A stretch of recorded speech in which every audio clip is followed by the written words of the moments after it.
예, 안녕하세요. 예, 오늘 새벽 4시 30분 이무한 TV 라이브 방송에 이어 현재 6시 13분 이무한 TV 방송에서 그토록 바라는 매일 30분 이상 독서하기 운동, 공부하기 운동, 고귀한 서적 읽기 운동, 자기가 그토록 좋아하는 전문 서적 읽기 운동을 하게 됩니다. 각자의 취미와 적성에 맞는 자기의 전문 직업과 직접적으로 관계가 되는 그러한 중요한 전문 서적을 매일 30분 이상 읽으면서 실력을 연마하고 기능을 연마하고 또한 풍요로운 삶을 살기 위한 준비정성의 그러한 삶을 살자 하는 내용이 되겠습니다. 저는 매일 새벽 4시에 기상하는 것을 원칙으로 했습니다. 지금 138일째 완전히 성공하였습니다. 완전히 습관화되었습니다. 제 인생에 제 자신을 높이 평가하고 있습니다.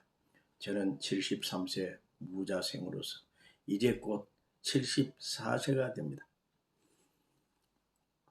매일 저녁 8시 또는 8시 30분에 지침 준비 완료하여 숙면을 취하고 새벽 4시에 기상하여 간단한 운동을 하고 체력 단련을 하고 샤워를 하고 4시 30분에 이무한 TV 방송, 라이브 방송을 약 30분에서 40분 정도 하고 그리고 준비 정성을 쌓은 뒤 그날의 일과표에 의해서 우선순위부터 하나하나 진행함으로 말미암아 보다 차원 높은 삶의 경지, 그러니까 정말 행복하고 멋진 신바람나고 살맛 나는 세상, 인간다운 세상 삶을 위해서 멋진 일생을 살아가고자 하는 것이 이무한 TV 방송의 목적이고 전 국민이, 전 인류가 함께 새벽 정신, 새마을 정신, 새마음 정신, 새 심정 정신, 새사랑 운동, 정말 의식개혁 운동, 그 중에서도 고귀한 참 삶의 깊은 진수를 알아가는 삶, 수신하고 수도하고 참선하고 수행함으로 말미암아 가장 고귀한 삶, 공덕의 삶을 살아가기를 바라는 그러한 마음에서 이무한 TV 방송은 진행되고 있습니다. 저는 34년 전 저희 고향 신광면에서 학생들, 초등학교생 1학년부터 중학교 3학년, 고등학교 2학년까지 저희 집에 조금 마을이 좀 컸습니다만 36명이 저희 집에 새벽 2시에 와서 열심히 공부했는 학생들이 있습니다. 그에 따라 눈이 많이 왔고 밤에 비도 왔습니다. 그 때로는 2월, 정월 지나서 1월, 2월에는 너무나 춥습니다. 2월 초에. 그런데도 불구하고 눈보라를 이기고 새벽 2시 30분에 저희 공부방에 와서 열심히 공부했던 그 학생들이 다들 36명 중에 약 28명이 사회적으로 큰 공로와 업적을 세우는 그 중요한 직책을 갖게 되었습니다. 그분들은 회사에서도 과장급 이상이고 공무원도 되고 선생님도 되고 또한 고시에 폐쇄된 사람도 있고 정말 저는 그날의 그때의 그 보람찬 생활 그리고 그 뒤로도 신광 면민복지회관에서 정식 독서실을 개설하여 새벽 4시부터 공부하는데 1분이라도 늦어지면 문을 열어주지 않습니다. 24명이 열심히 공부하여 그들이 다들 크게 출세하고 성공했다는 그런 내용들. 저는 새벽 정신, 새벽을 가장 중요시합니다. 새벽 공부방의 제일 본부장입니다. 전국 충효의 실천 모범 공부방 본부장, 즉 저는 자칭 새벽 공부방의 전문 이 교사다. 전문 그런 수행자다. 누가 뭐라 해도 저는 새벽 공부방을 통해서 인생의 최고의 즐거움과 행복과 만족을 느끼는 삶을 살아온 것입니다. 매일 저는 공부를 하게 됩니다. 독서를 하게 됩니다. 장장 60여년을 인생은 무엇이며 인생은 어디에서 왔으며 인생이 가야 할 길은 어디이며 또한 저승이 있다면 천상의 영계의 그 삶은 어떤 것인가. 어떤 분은 가장 고귀한 삶을 살아서 그가 어디에 천상 영계에 계시는가. 수많은 계층마다 살아가는 그분들의 그 삶의 족적들을 여러 가지 서적을 통해서 저는 연구하고 또 연구했는데 그 모든 연구했는 60년의 역사에 그 풀리지 않았던 그 모든 것이 제가 그토록 존경해 나온 문선명 총재님을 통해서 거의 75%, 80% 이상을 해명되고 풀어서 정말 인생의 삶맛을 느끼면서 살았는데 5년 2개월, 이제 3개월 되죠. 5년 3개월 전 허경영 총재님의 그 허경영 강연 유튜브를 보고 그날이 토요일이기 때문에 바로 서대문 그 국민권익위원회 맞은편에 그 빌딩에 가서 직접 허경영 총재님을 배하라고 그분의 강의를 1시간 반 듣고 완전히 뚜껑이 열려서 가슴이 벌렁벌렁 그렇게도 감사하고 감동하고 감탄하고 감격했던 그날의 그 순간들을 저는 잊을 수 없습니다. 그날 그 이후부터 일주일마다 매일 포항에서 준비하고 정성을 쌓아서 매주 토요일은 그 강의를 직접 듣고 싶어서 생명의 말씀, 참 사랑의 말씀, 참 화평의 말씀, 참 평화 통일의 말씀을 저는 듣기 위해서 7번, 그러니까 매주 토요일 날은 포항에서 서울로 올라와서 직접 듣고 또 내려가고 직접 1시간 반 동안 듣고 내려가고 내려가면서도 또 녹음했는 것을 듣고 하면서 장장 77이 49일 동안을 불변의 심정으로 그분의 진면목과 그 위상과 천주적 가치와 그분의 그 인간미를 깊이 체감하고 체득하였던 것입니다. 그 뒤로부터 이날까지 5년 2개월 3개월 동안을 불변의 심정으로 항상 그분을 존경하고 헌무하면서 이날까지 살아오던 중 최근 정인태 교수님, 신지식인, 정말 이분은 정말 하늘이 준비하여 하늘이 보내신 하늘이 점지하신 대의인이요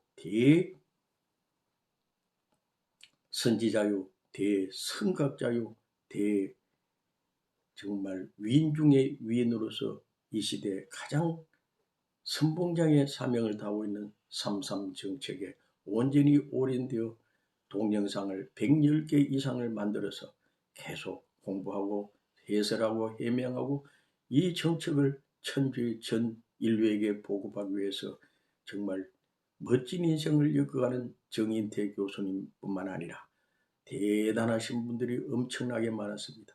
변희재 그 양반도 정말 놀랍고 놀랍습니다. 이봉규 그리고 최영일님 그 TV 방송의 해설 평론가이죠. 최영일님도 그토록 문선명 총재님만 존경한 것이 아니라 정말 허경영 총재님의 그 진면목을 누구보다도 깊이 알고 그분을 높이 평가하고 있습니다. 그리고 이봉규 TV 그리고 손상대 교수님 그 많은 분들이 지금 이제 본격적으로 허경영 총재님의 그 진솔한 삶, 진면목을 알기 위해서 노력하고 있습니다. 오늘 여기에 이렇게 보여드리는 무궁화꽃은 지지 않았다. 이 책을 저는 5년 3개월 전에 이 책을 보고 또한 동방의 등불이라는 그 책을 저는 직접 보게 되었습니다. 너무나도 고귀한 책, 이 책은 정말 제 인생의 크나큰 나침판이 되었습니다.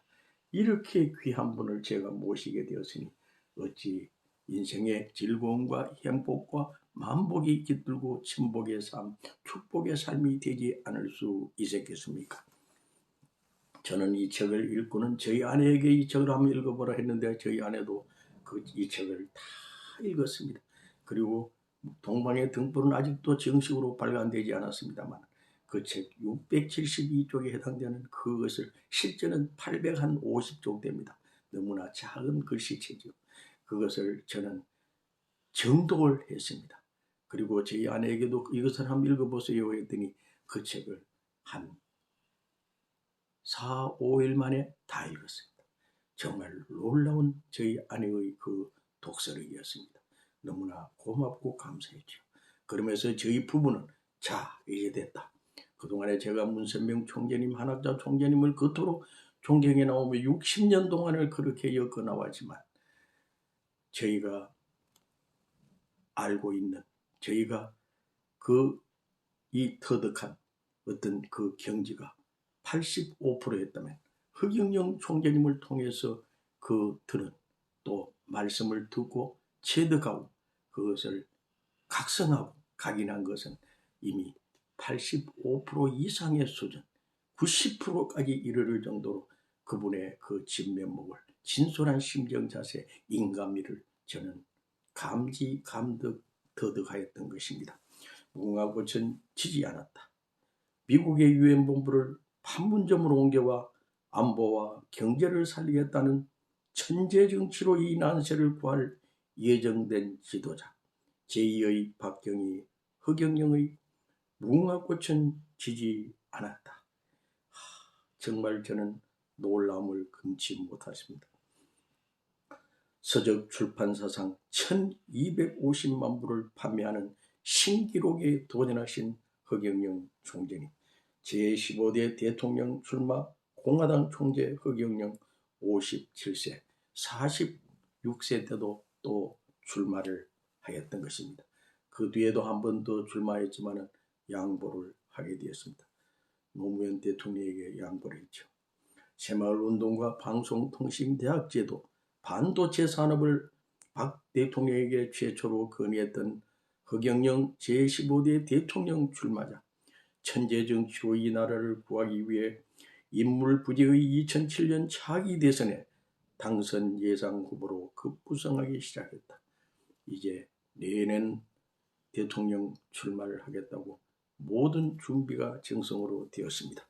이 책으로 정치인으로서의 유일하게 세계적으로 한류 열풍을 몰고 오고 1997년 15대 대통령 선거에서 공화당 대통령 후보로 출마하여 강력한 카리스마로 화제가 되었던 허경영, 박 대통령 밑에서 10여 년간 정책 보좌역으로 있으면서 방송통신대학 제도, 새마을운동, 반도체 산업을 최초로 건의하여 경제 기적을 이루었던 IQ 430의 그가 이제 천재 정치로서 이 나라를 구할 21세기의 비전을 공개하며 예정된 지도자로 급부상하고 있다. 도서출판 새나라입니다. 여기에 허경영 총재님 정말 귀한 책입니다. 미국의 유엔 본부를 판문점으로 옮겨와 경제와 안보와 경제를 살리겠다는 제2의 박경희 허경영 그는 누구인가? 이렇게 해서 이 귀한 카리스마 넘치는 허경영 총재님의 고귀한 생명의 말씀이 여기에 수록되어 있습니다. 저는 이 책을 읽고 또 감독하고 분석하고 하면서 과연 이 허경영 총재님의 그 진면목을 깊이 체감하게 되었습니다. 어제도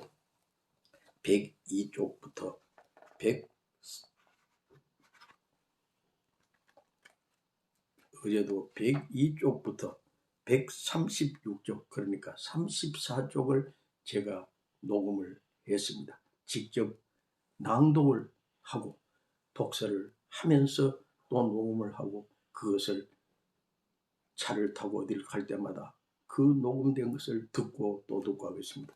오늘은 제가 생방송에 이어서 새벽 4시 30분 생방송에 이어서 오늘은 토요일이니까 또 오후 3시 넘어서도 생방송을 하고 저녁 7시경에도 생방송을 하겠습니다만 오늘은 정말 독서가 얼마나 중요하다는 것. 저는 허경영 총재님을 만나기 5년 2개월 전이니까 그 앞전에 또 3년이죠. 3년. 문선명 총재님이 돌아가시고 난 그때부터 저는 뭔가 마음 한구석에 허전하고 기분이 언짢아서 과연 93세에 그렇게 일기로 돌아가신 그 허경영 총재님을 너무나 흠모했기 때문에 그 허전한 마음을 다지기 위해서 제 인생은 책을 보기 시작했습니다. 수많은 서적, 경전, 베스트셀러 그리고 천상연계의 삶 이런 것을 무려 5년 동안 532권을 읽었습니다.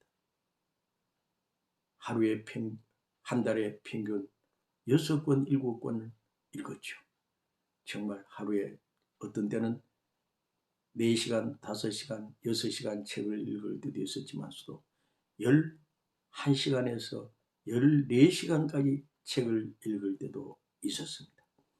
완전히 독서 산매의 경지에 가게 되는데 한 번은 옛날 포항시청 자리에 포원도서관이 세워졌는데 그 포원도서관에 7권의 책을 그 앞에 탁자 위에 놓고 책을 읽기 시작했는데 7시간 동안을 자리에서 일어나지 않고 그대로 그 책에 매료되어 읽었는데 소변도 보지 않고 7시간 동안을 물 한 모금 먹지 않고 책을 읽었다는 그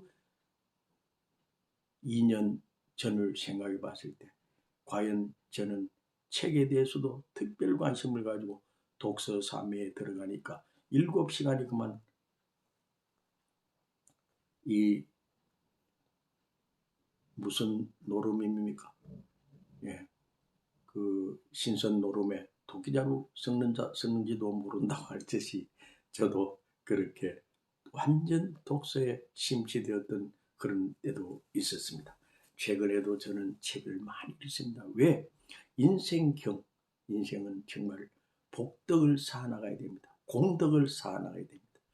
정말 이 지구상에서 우리가 해야 될 일은 가장 위대한 선지자, 선각자, 이 지구상의 역사적인 인물, 그 중에서도 정도령의 사명, 바로 이 조국 대한민국뿐만 아니라 전 인류를 구세하실 구세주의 사명을 가지신 그런 분을 찾아서 그분과 함께 인생을 연마해 나가야 되는 것이 가장 고귀한 삶이요, 훌륭한 삶이요, 가치적인 삶이기 때문에 저는 오늘도 이 허경영 총재님, 이분이 왜 본태학이며 본자며 이분이 본전이며 정말 정치적 구세주의며 또한 경제적 구세주의며 빈곤퇴지의 구세주의며 또한 전 인류 앞에 공해를 완전히 추방하며 코로나19뿐만 아니라 2021, 22, 23 어떤 제2의 코로나보다도 10배, 100배 강한 어떤 변이형 오더라도 허경영 총재만이 그것을 대처할 수 있고 주관할 수 있고 주장할 수 있기 때문에 저는 허경영 총재님의 그 능권, 그 초자연적 능권, 초인간적 그 능권뿐만 아니라 초지능, 초연결, 초지배적 공간을 완전히 주장하시는 그 모습을 보면서 과연 이분이 이 조국 대한민국의 허경영 보유국이 되었구나 하면서 저희 스스로 안도하고 안심하고 안전보장에 관한 심정 자세를 가지고 유엔본부를 판문점으로 옮겨와야 되겠다는 그 사명에 저는 가장 선봉장으로서 선두에서 피켓을 들고 어깨대를 메고 열심히 준비정성 쌓았으며 특히 저는 여기에 보이는 이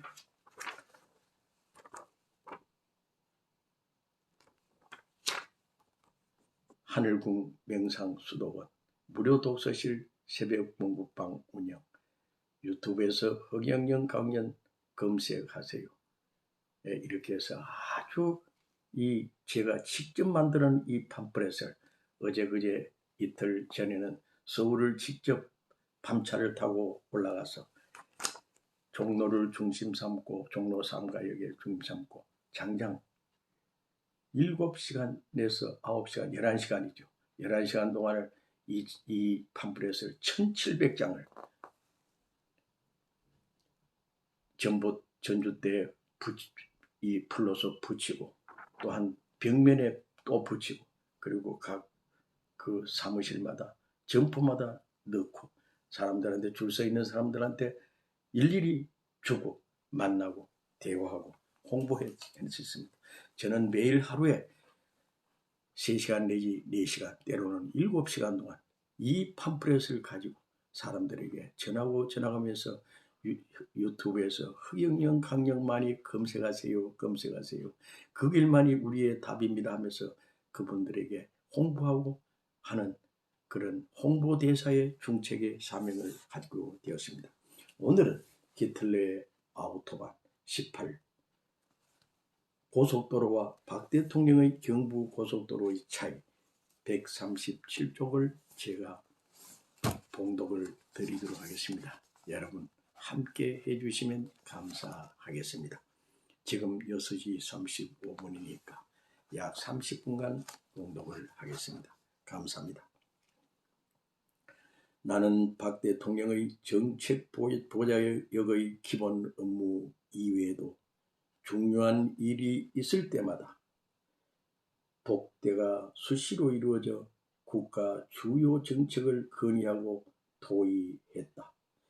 독일이 이미 2만 킬로미터의 고속도로가 있을 때 우리는 처음으로 1970년 7월에 429억 원의 예산이 투입된 경부 고속도로를 개통하고 감격에 벅찬 모습을 감추지 못한 채 박 대통령이 그 이틀 뒤 나와 마주 앉게 되었다. 카카.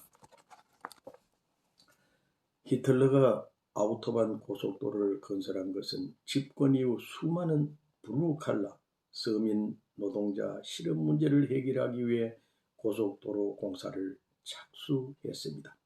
그리고 화이트칼라의 고급 실업자 해결을 위해 유대인들이 장악하고 있던 고급 일자리를 다 빼앗아 독일인에게 돌려주고 결국은 600만 명의 유대인들을 학살했습니다. 그러나 히틀러는 동족인 게르만 민족을 살리기 위해서 유대 민족을 죽였는데 우리는 같은 민족끼리 6.25 사변으로 300만 명을 죽여서 더 큰 죄를 지었습니다. 또한 히틀러는 고속도로 아스팔트 아래 자갈을 5cm 깊이로 깔음으로써 세계에서 가장 좋은 고속도로를 만들었는데 그 원인은 실업자를 없애기 위해 노동자들이 가능한 오래도록 일할 수 있게 하기 위해서였습니다.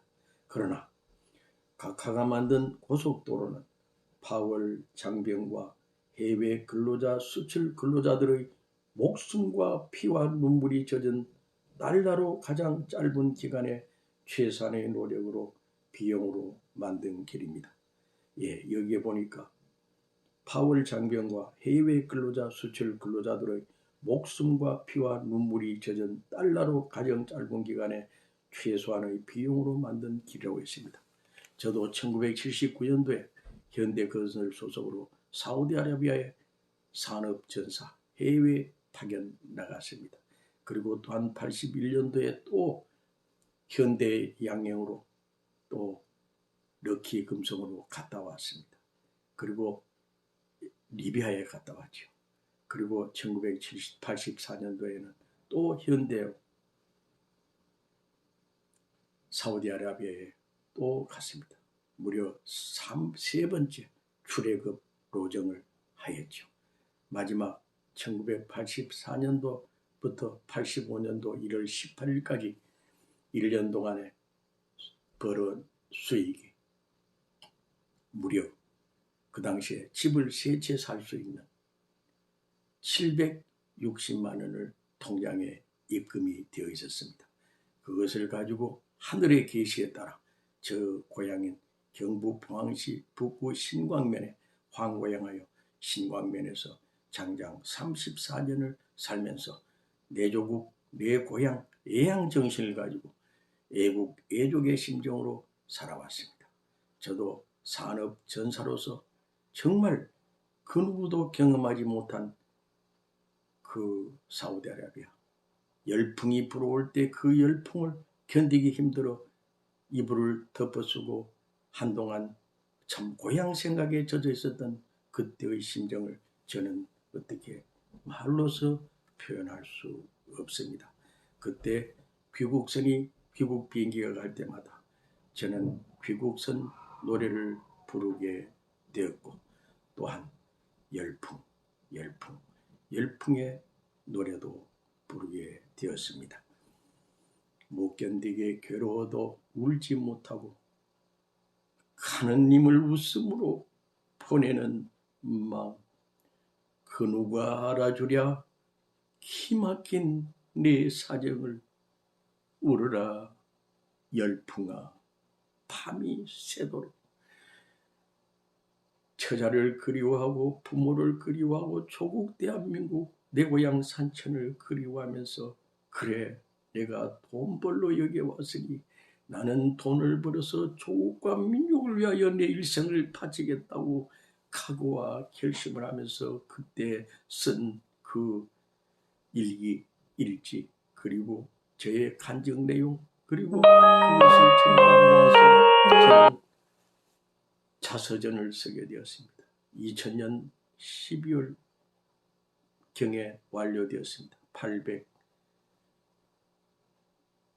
1084쪽이죠. 그 자서전을 읽을 때마다 하하, 나도 이렇게 살았구나.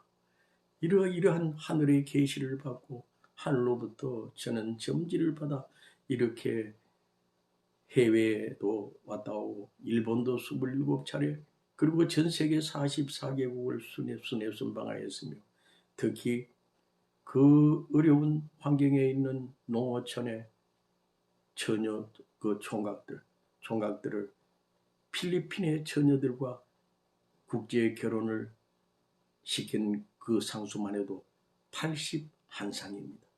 저는 정말 필리핀을 71번을 갔다 오면서 81상을 제가 직접 저희 부부가 국제 결혼을 시켰습니다. 보람찬 인생을 살아가기 위해서 그러겠는데, 허경영 총재님께서 이 시대에 너무나 결혼을 하지 않고 연애까지도 하지 않기 때문에 연애수당 20만 원을 주겠다. 여러분 연애라도 해봐라. 만나라도 봐라. 그리고 결혼을 하게 되면은 결혼 자금, 신랑에게도 5천만 원, 신부에게도 5천만 원, 그리고 결혼을 하면은 결혼 축하금 플러스 이 주택 자금 2억 원을 주는데 무이자로 주겠다. 그뿐만 아니라 아기를 하나 놓으면 5천만 원 주겠다. 그리고 모든 사람한테서 생활 보장을 해주겠다. 매월 150만 원, 그러니까 부부는 300만 원이죠. 주겠다. 특히 노인 건국수당으로서 70만 원을 더 플러스해서 65세 이상 되는 분들에게는 220만 원 플러스 220만 원, 440만 원 이상을 주겠다고 그렇게 33 정책에 나와 있습니다. 33 공약입니다. 저는 오늘 이 책을 읽으면서 중동 사우디아라비아 그 고통, 고난, 고역의 삶, 그때 돈 벌러 갔는데 그때 그만 이 조국 대한민국에서는 춤바람이 많이 있었습니다. 남편은 나가서 그 10살의 날에서 고생을 하면서 땀방울을 흘리며 돈을 보냈는데, 그 돈을 알아차리고 그 제비족들이 그 아내를 꼬이고 유혹하고 그렇게 해서 돈 뺏기고 몸 뺏기고 자식까지 잃어버리는 그 고난과 고통에 한많은 사연의 산업전사들의 그 심정을 아로새기면서 저도 이 산업전사들을 위한 위로 공로탑을 만들어서 그분들의 삶의 애환을 달래주고 싶은 것이 저희의 심정 기준입니다. 예, 오늘 이 정도로 하시고, 또한 히틀러는 그 길을 전쟁을 위한 비행장으로 사용했지만 각하는 그 길을 수출을 위한 산업의 길로 만들어야 합니다. 그리고 그 수출과 경제 건설의 혜택을 대부분의 국민들이 골고루 혜택을 입도록 새로운 경제 질서 체제로 바꿔야 합니다. 그리고 이제는 그 고속도로 주변의 주택들을 그대로 두어서는 안 됩니다.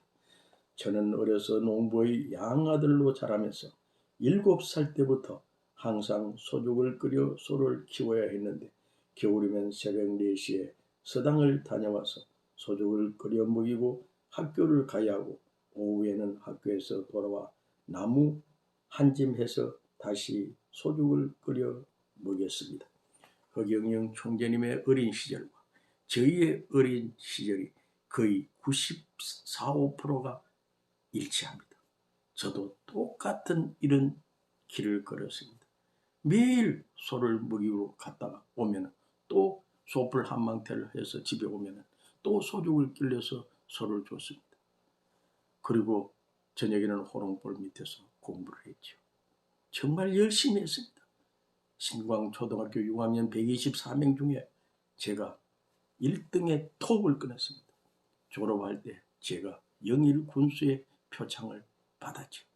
그만큼 천자문을 외우고 열심히 했던 결과 중학교에서는 한자 시간, 한문 시간이 되면 제 시간이 되었던 것입니다.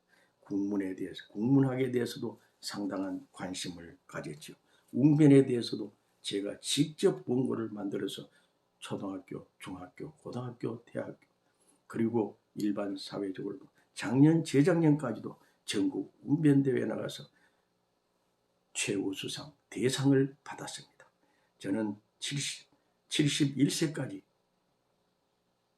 이 전국 웅변대회 정식으로 출전한 백전노장 이무한의 일생이었습니다.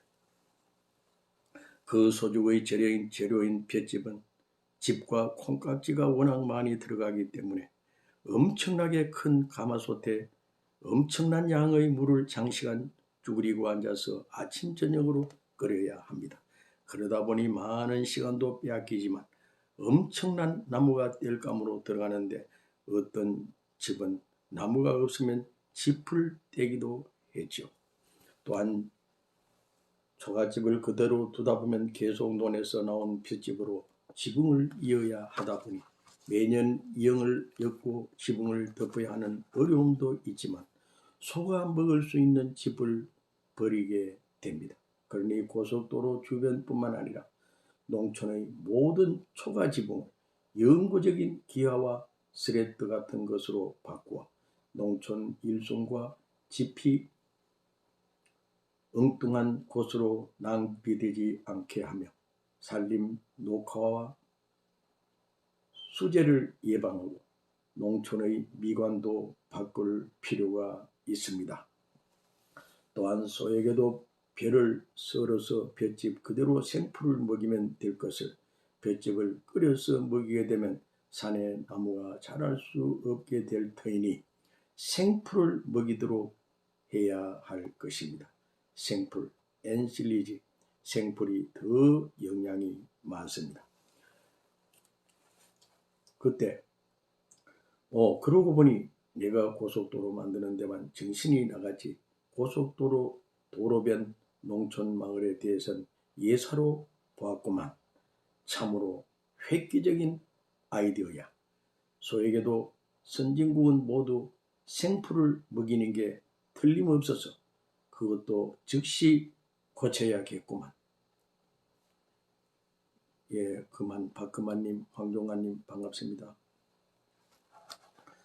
소에게 짚을 끓여 먹이는 것 하나만 없애도 산의 나무가 무성해질 뿐만 아니라 수재와 가뭄도 예방됩니다. 그리고 무연탄 보급을 전국 시골로 시급히 확대해서 온돌 구조를 개조하고 취사용 연료는 나무에서 연탄으로 바꾸어 가지 않고는 산의 나무들이 마음 놓고 자랄 수가 없습니다. 그렇게 해서 나무를 골라가면서 좋은 것을 심을 단계는 아니므로 우선적으로 기존에 있는 나무라도 무성하게 자라게 한 뒤 경제 여건이 나아지면 그때 수종을 유실형으로 바꾸어 나가야 할 것입니다.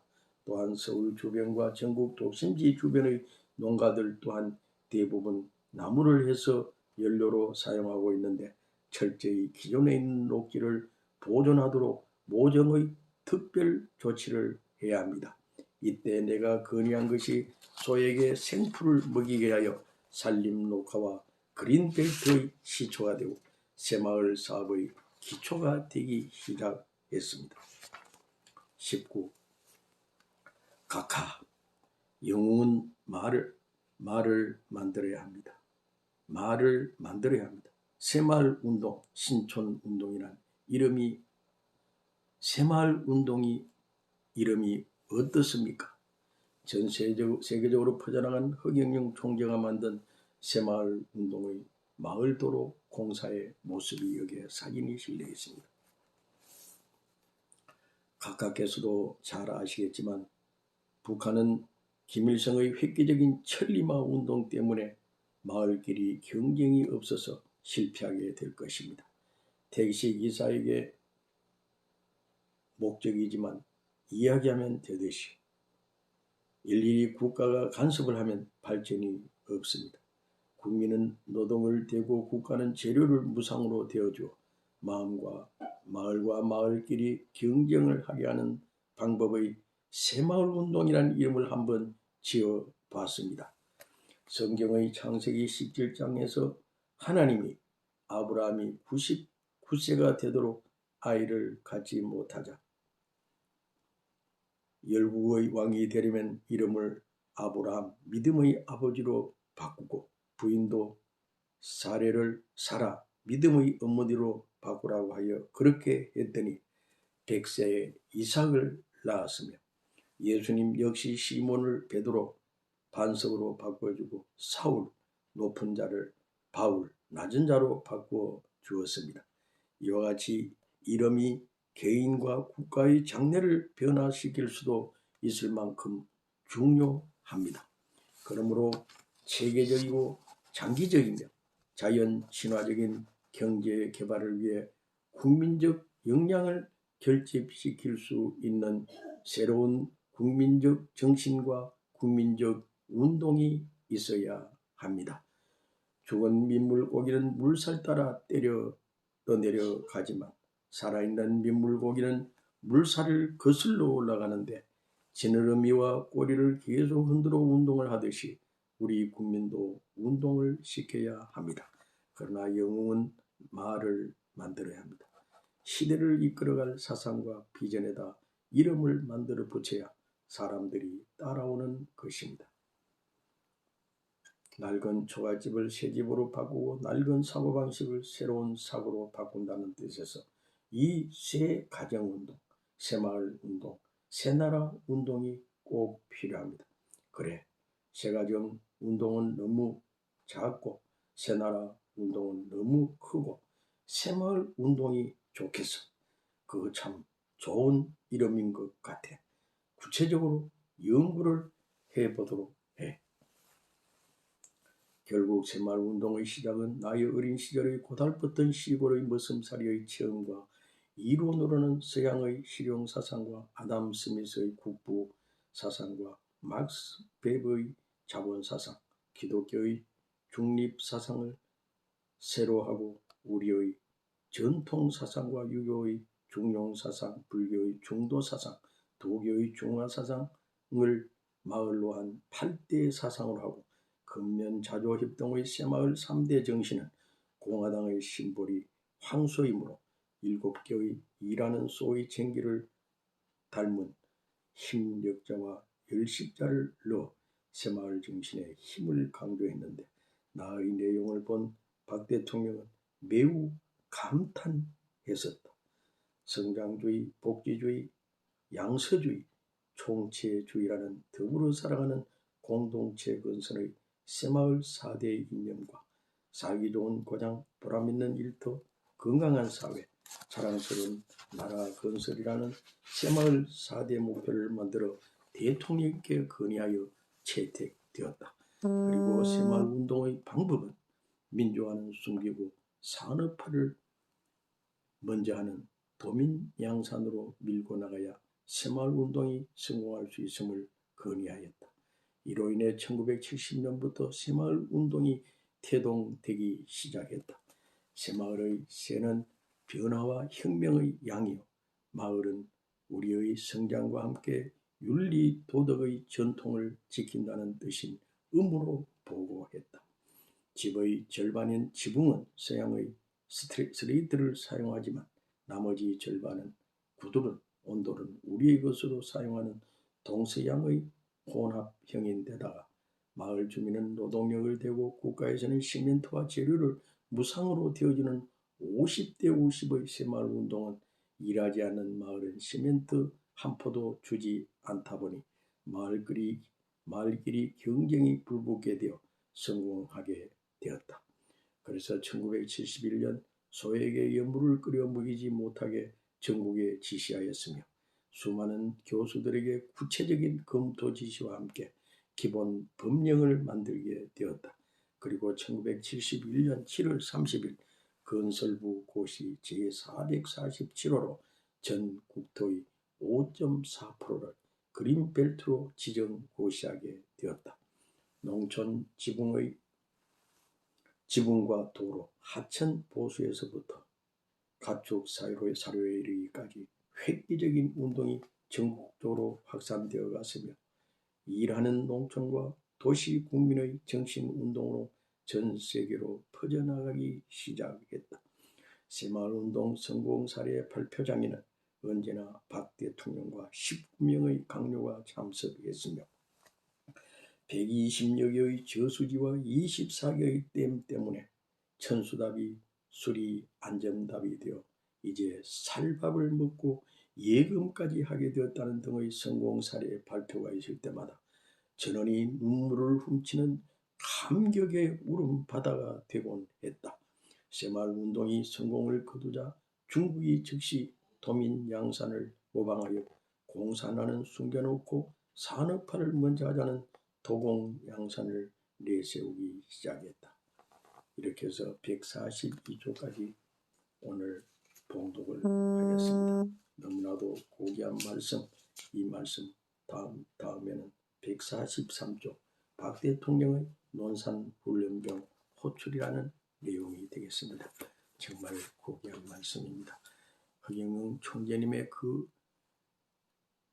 강탄의 신비의 내용, 그것은 지금은 아직도 제가 직접 밝힐 수는 없습니다. 누군가 개별적으로 물어온다면 제가 아주 깊은 차원에서 말씀을 드리겠지만 어쨌든 서울의 중량교 다리 밑에서 어머니의 복중을 빌려서 감탄했다는 그 사실 그 속에 천비의 비밀이 있습니다. 그리고 어쩔 수 없이 아버지의 고향 그 진주 그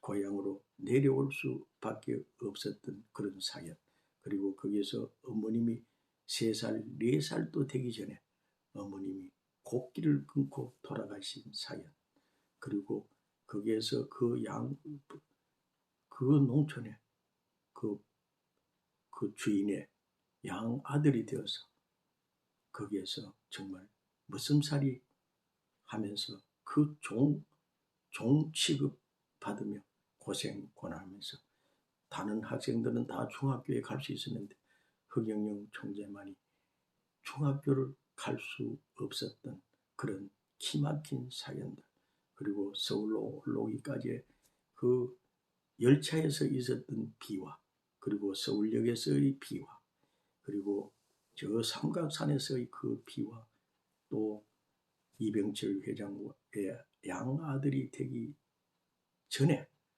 또 이 목사님의 양아들, 또 숭산 스님의 양아들, 여러 가지 사연과 곡절들이 쌓여서 오늘의 허경영 총재님의 그 완전한 성공의 가도, 정말 놀랍고 놀랍습니다.